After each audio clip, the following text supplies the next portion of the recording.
hello guys नमस्कार मु आपणकर प्रिय चंद्री वेलकम करुच्ची मोर मयूरभंज झील चंद्री चैनल चलतु गाइस आज गोटे यूनिक रेसिपी मु देखेबी एटा गोटे चटनी होगा जाउची चटनी है लंका चटनी आपण देखि नियंतु लंका चटनी पाई कौन कौन आवश्यक प्रथमे लंका मु नहीं 4टी जदि आपण राग पसंद करुवे टी अधिका मात्रा ने रसुण किसी नहीं बादाम नहीं चिना बादाम कि जीरा कि धनिया पत्र एवं स्वाद अनुसार लुण नहीं आउ नेबी सोरिष तेल एटा मो फर्च्यून नहीं गैस बसई ऑन करदे पैन बसई तेल देदेवा बेसी आवश्यक ना केवल गोटे चामच देखु गाइस ये चटनी घरे बन देखु आपको केमी लगे निश्चय कमेंट माध्यम मते जनइबे आउ थरे बन रखिदे गोटे सप्ताह पर्यंत चलीजा भात रुटी आउ पखाड़ सहित भी बहुत भल लगे आपड़ जान भी पारे ये लंका चटनी बोली मु मोर जन फ्रेंड को बन देती तो सी मत कहले कौ साग बनीच जेहेतु ग्रीन ग्रीन रही चलतु गैस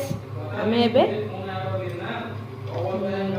तेल गरम हो जाए आम प्रथमे बादाम देदेबा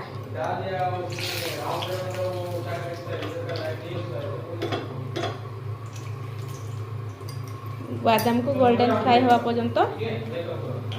भाजवा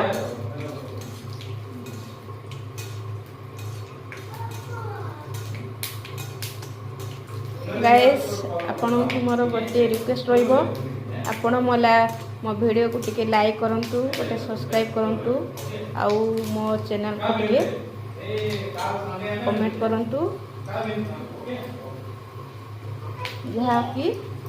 मो नुआ नुआ वीडियो बनेबा को मोर इंटरेस्ट हबो आ मु आपन को नुआ नुआ रेसिपी देखेबी सिखेबी चखेबी एटा बादाम हे गलानी गाइस देखंतु आमे एबे एथिरे दबा रसुण देदेबा देखो गाइस रसुण एवं रसुण दबा टिके पर कंचा लंका दबा कंचा लंका को टिके भांगी दबा नहले एटा फुटिब तेल रे आखिरे पड़ी जीवो एटा गाइस फॉलो करंतु मो वीडियो को एटा बहुत टेस्ट लागिवो एटा मो बाबू शिखैथिले मु टोटली शिखि नथिली तो मुझे कंचा चटनी करूँगी एटा टेस्ट लगुन गाइस आपन को रिक्वेस्ट टिके वीडियो को लाइक कमेंट करंतु कि मत टिके सपोर्ट मिल गला गाइस देखंतु तापर आमे एथिरे जीरा एटा धनिया पत्र देदेबा जीरा लुण को एथिरे देदेबा मजा हो कम समय माध्यम गाइस देखिपे कंचा लंकार चटनी एटा आपन चाहिए शिଳରେ भी बाटी पारे ना ग्राइंडिंग करें बहुत भल यार टेस्ट रहिबो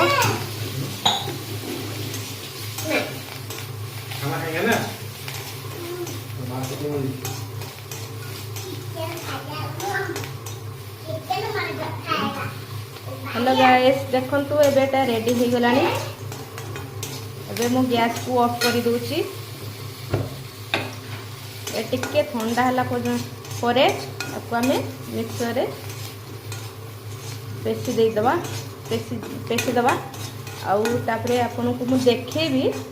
यार कम्युनिकेशन केमिति रहउची